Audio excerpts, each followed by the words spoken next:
1절부터 11절까지 보겠습니다.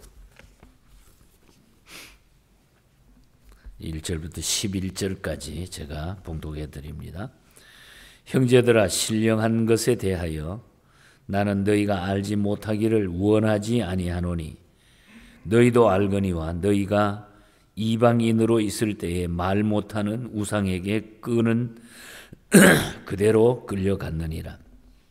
그러므로 내가 너희에게 알리노니 하나님의 영으로 말하는 자는 누구든지 예수를 저주할 자라 하지 아니하고 또 성령으로 아니하고는 누구든지 예수를 주시라 할 수 없느니라. 은사는 여러 가지나 성령은 같고 직분은 여러 가지나 주는 같으며 또 사역은 여러 가지나 모든 것을 모든 사람 가운데서 이루시는 하나님은 같으니 각 사람에게 성령을 나타내심은 유익하게 하려 하심이라.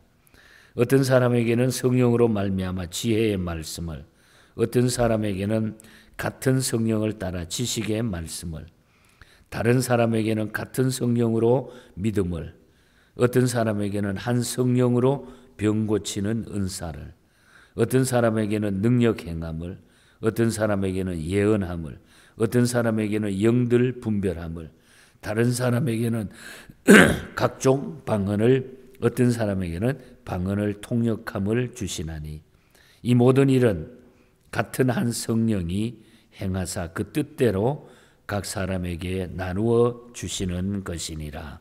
아멘. 하나님의 큰 은혜가 또 이번 한 주간 함께 하시고 오늘 또 말씀으로 승리하시기를 축복합니다.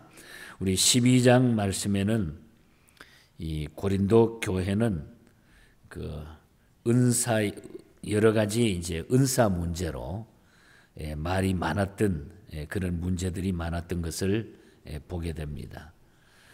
바울은 먼저 이 은사의 기원과 또 그 종류들을 설명을 하고 그것의 사용 원칙을 또 밝혀주고 있는 이런 말씀이 나타납니다. 각 지체가 서로 이렇게 연합함으로 말미암아 하나의 몸을 이루듯이 성도들의 각양 은사는 하나님 나라와 한 공동체인 교회를 위해서 상호 그것을 보완하면서 협력해야 된다. 그 은사를 주신 것이 그런 일들을 위해서 주셨고 또 교회를 통해서 그것을 상호 보완해야 된다. 이렇게 아주 중요한 얘기를 들려주고 계십니다.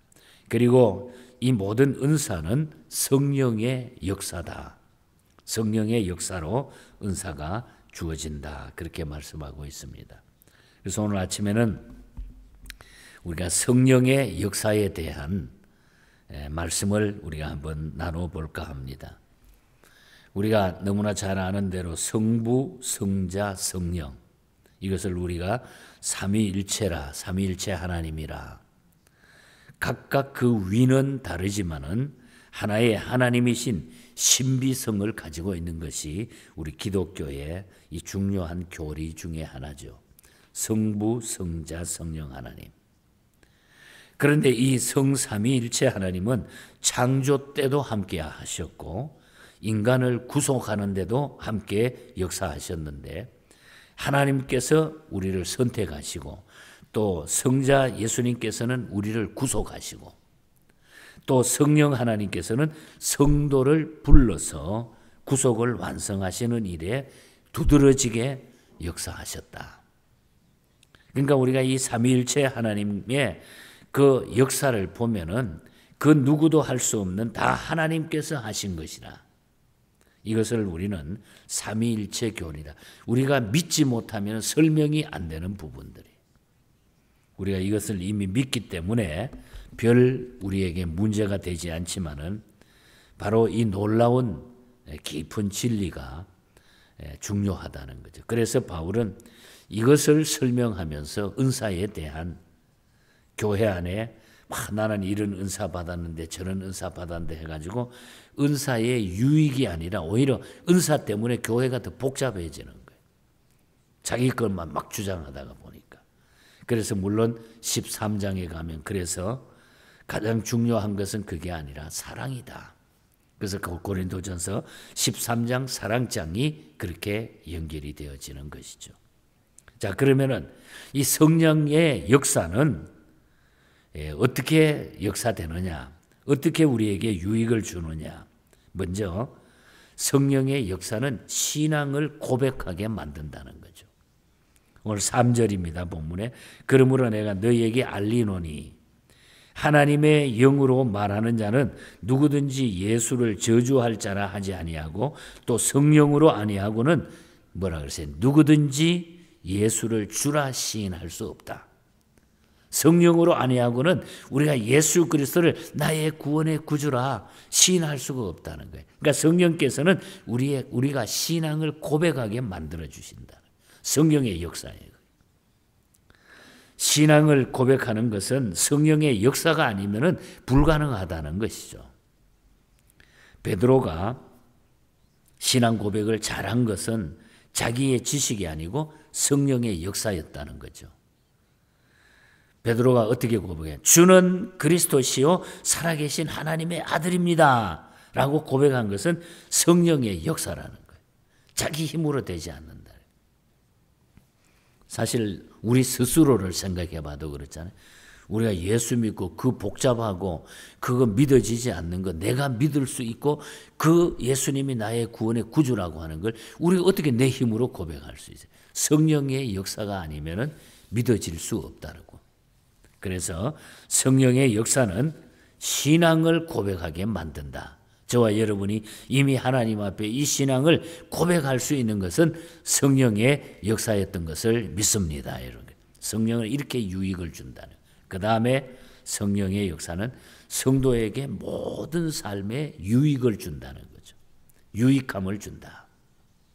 세상에는 유익하지 못한 것들이 많은데 성령의 역사는 무엇이든지 유익하게 우리에게 유익한 것을 주신다는. 그러니까 성령이 역사하는 것은 잘못된 게 없다는 거예요. 다시 말하면 유익을 주기 때문에. 오늘 7절에 보면 각 사람에게 성령을 나타내심은 유익하게 하려 함이니라. 이는 성령의 은사를 주시는 것은 성도에게 매우 유익하기 위해서라는 거죠. 특히 성령의 은사를 주시면 공동체의 유익을 말하는데 교회의 유익을 주신다는 겁니다. 교회의 유익. 물론 개인적으로 유익하지 않다는 말이 아닙니다.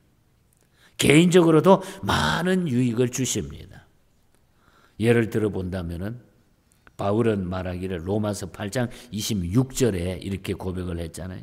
이와 같이 성령도 우리의 연약함을 도우시나니 우리가 마땅히 빌 바를 알지 못하나 오직 성령이 말할 수 없는 탄식으로 우리를 위하여 친히 간구해 주신다.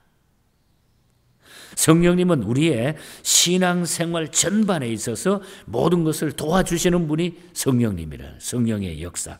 그래서 신앙생활에 유익을 주신다. 성도에게 유익을 주신다. 그래서 모든 삶에 간섭을 해 주신다는 거죠. 성령의 역사로 말미암아.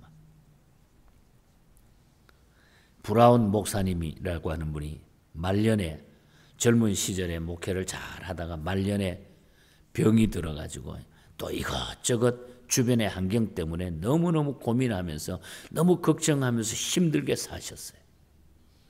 이 브라운 목사님이 이런 가운데 하나님 내가 그래도 주의 종으로서 주의 일 하다가 이렇게 하면서 살아왔는데 내가 말년에 너무 힘듭니다.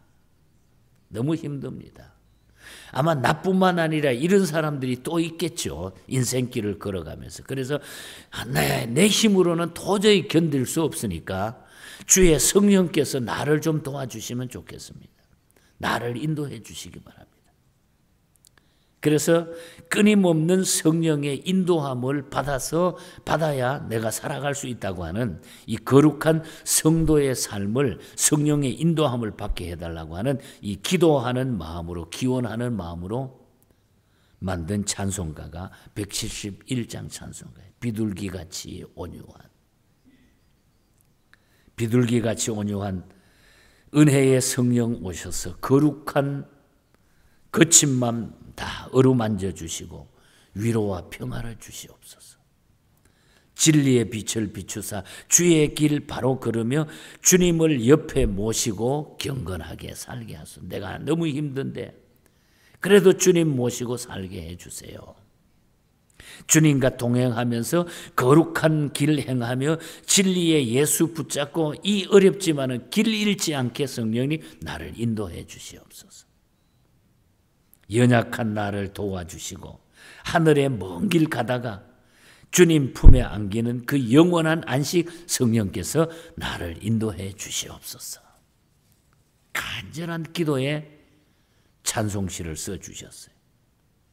그 앞에 불렀던 170장 찬송도 칼 글렌저라고 하는 목사님이 쓰신데 독일 교회에 큰 공헌을 한 분인데 이분도 그래요.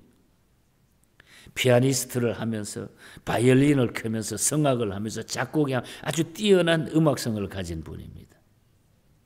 그러나 그렇게 살았지만은 성령의 인도함이 아니고는 아무것도 아니라는 거예요. 그래서 불같은 성령 나에게 임해 주사 내 마음을 밝혀 주시고 추한 마음과 생각을 성령의 불로 다 태워 달라고 기도하는 마음으로 만들었던 찬송 시들입니다. 그래서 이 성령은 우리 성도에게 유익함을 주신다는 거예요. 유익함. 필요 없는 것은 태워버리게 하시고 또 부족한 것은 막 채워주시고 또 잘못된 것은 막 어떻든 주님의 인도함을 따르도록 나를 인도해 주신다는 거예요. 그래서 성령은 우리의 신앙생활에 유익함을 주신다. 그러니까 우리가 성령의 인도함을 받으면 잘못되는 게 없다는 거예요. 그래서 우리가 이 성령의 인도함, 성령의 역사 이것을 우리가 유지하기 위해서 성경은 그럽니다. 간구하라 그래, 구하라 그랬지, 구하라. 기도하라는 거예요. 기도하면 하나님은 성령의 역사를 우리에게 주신다. 끝으로 성령의 역사는 더 많은 것도 있지만은 필요한 은사를 성령께서 나에게 주신다. 은사를 주신다는 거예요. 오늘 8절에서 11절에 쭉 그 은사에 대해 이야기하잖아요. 어떤 이는 성령으로 말미암아 지혜의 말씀을, 또 어떤 이는 같은 성령을 따라 지식의 말씀을 주고, 또 다른 이에게는 같은 성령으로 믿음을, 또 어떤 이에게는 한 성령으로 병 고치는 은사를, 또 어떤 이에게는 능력 행함을, 어떤 이에게는 예언함을, 어떤 이에게는 영들 분별함을, 다른 이에게는 각종 방언 말함을, 어떤 이에게는 방언을 통역함을, 이 모든 일은 같은 한 성령이 행하사 그 뜻대로 각 사람에게 나누어 주신다. 성령께서 우리에게 은사를 주신다는 거죠. 한 성령 안에서, 한 성령. 그런데 고린도 교회가 이런 은사를 받았다고 해가지고 막 복잡하게 자기만 나타내는 거예요. 연합하지 못하고. 그래서 이것을 바울은 설명을 하고 있는 것입니다.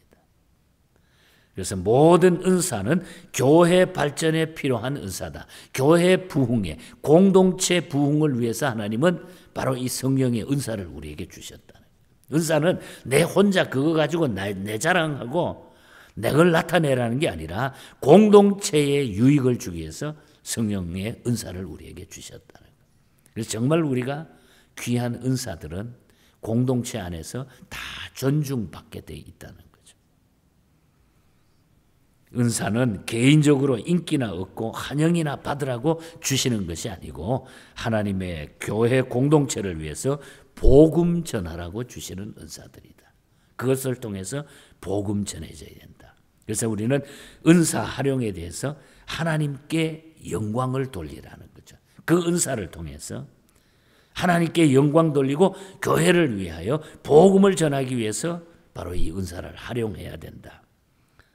성령의 역사는 개인적으로 신앙을 고백하게 만들어주고 구원받는 데 필요한 공동체에 유익을 주게 되고 복음 전하여 하나님 나라를 확장하는 데 큰 은사를 주신다. 큰 일을 만들어 주신다. 그래서 이 은사 활용을 잘 해야 된다는 거예요. 이 은사 문제 때문에 고린도 교회가 좋은 일 가운데 오히려 더 복잡해졌다고 하는. 그래서 31절에 가서 보면 마지막 절에 보면 뭐라 그럽니까? 너희는 더욱 큰 은사를 사모하라. 이거보다 더 큰 은사가 있는데 내가 또한 제일 좋은 길을 너희에게 보내리라. 그래서 13장에 가면 더 큰 은사가 바로 사랑의 은사, 사랑을 이야기한 거예요. 그래서 내일 아침에는 우리가 고린도전서 13장을 통해서 정말 우리가 받은 은사를 어떻게 활용해, 하나님이 원하시는 일이 무엇인가, 이것을 우리가 바로 알 때에 공동체의 유익뿐만 아니라 내 자신에게 하나님의 주시는 은혜가 늘 깊이 우리는 딱 자리를 잡기 때문에 우리가 흔들리지 아니하고 이 시대를 이겨나갈 수 있다는 겁니다. 오늘 성령의 은사 주심을 감사하면서 이 은사 활용을 하나님의 영광을 위하여 마음껏 하시고, 또 그걸 묵혀두면 안 돼요. 하나님이 주신 거 묵혀두면 안 돼요. 잘 활용해서 하나님의 영광이 드러날 수 있도록 이 믿음 생활, 성령의 이 역사에 대한 성령 충만한 삶이 저와 여러분에게 항상 계속되기를 주님 이름으로 간절히 축복합니다.